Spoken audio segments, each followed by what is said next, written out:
sign, waiting on the good times. Moonlight rising from the grave.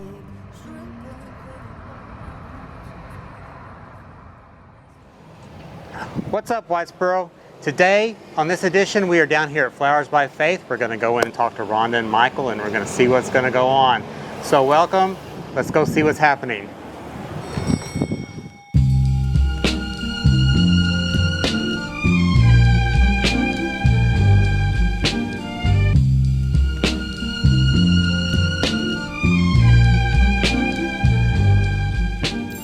Okay, we are in here with Rhonda, and I want Rhonda to tell us a little bit about Flowers by Faith and your story, because it's a neat story.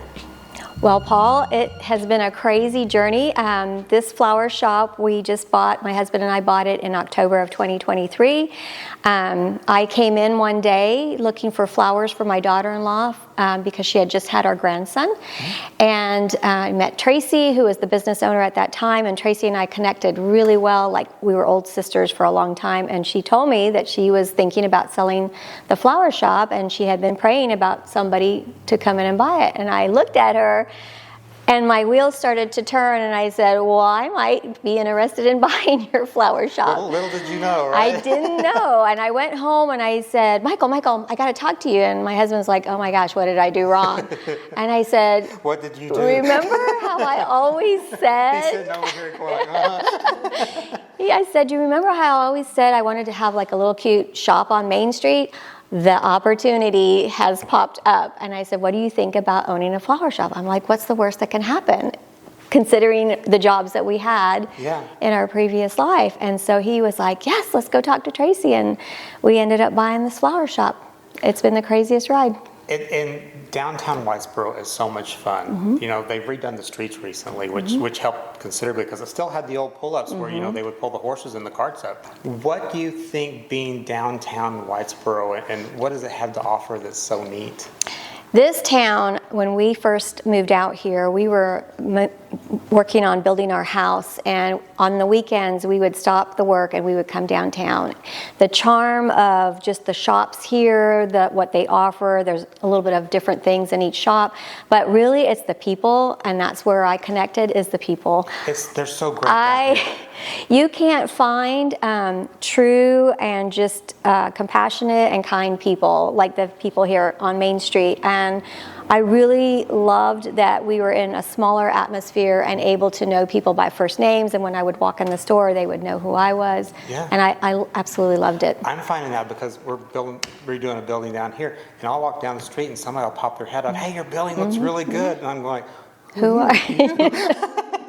How do you know me?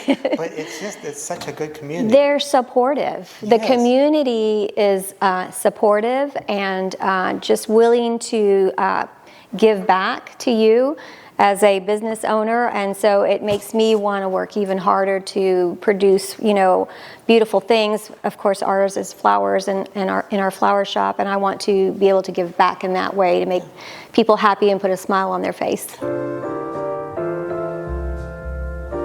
All right, so we're back here in the back room. This is where the magic happens. So tell me about your thought process when you're going into making flowers for people and arrangements.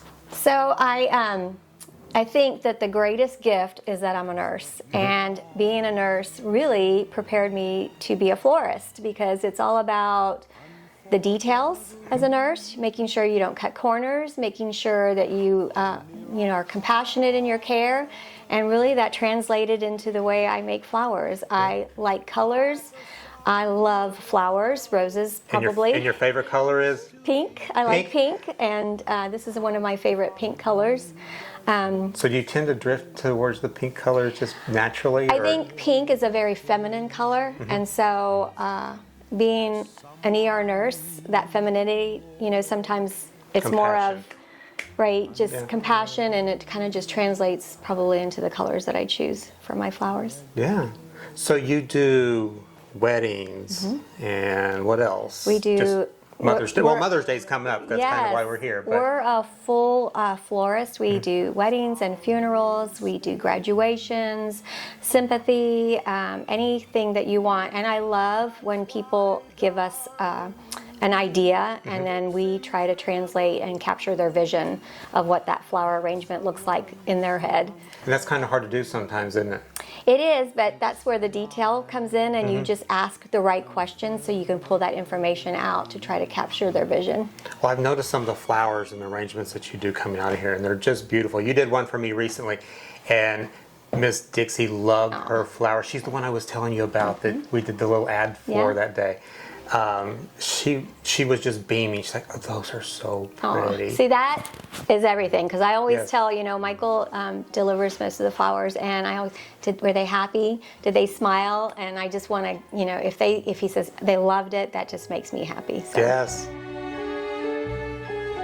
So we're also here with Michael, because Michael does a whole lot of neat projects here at Flowers by Faith. So he was telling me a little bit about the back room and some of the things he does. So I just wanted him to tell you all a little bit about what he does.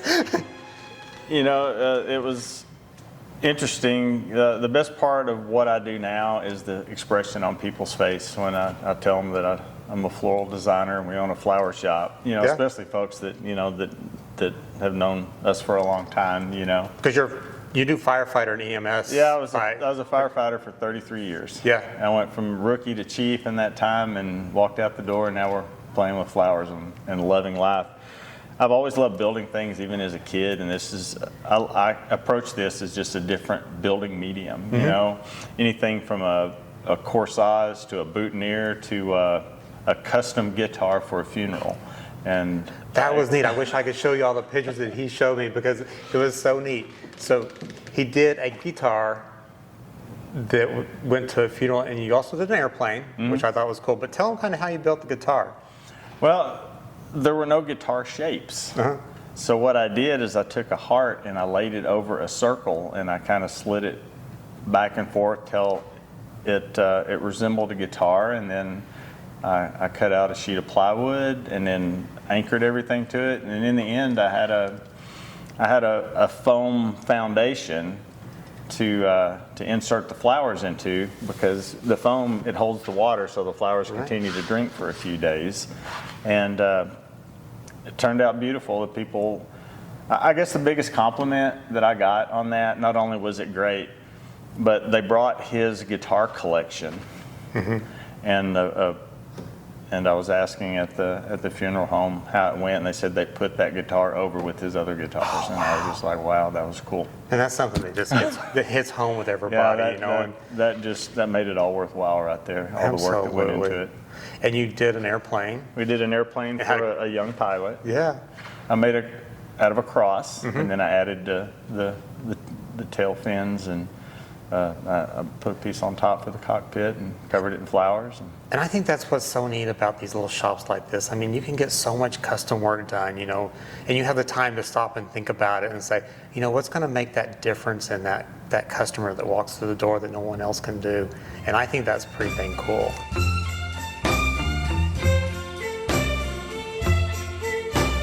Thank you for tuning in to What's Up Whitesboro, and we'll see you next time. Thank you. Thank you. And my love won't bend, and I'm in the middle, lost in a spin, loving you.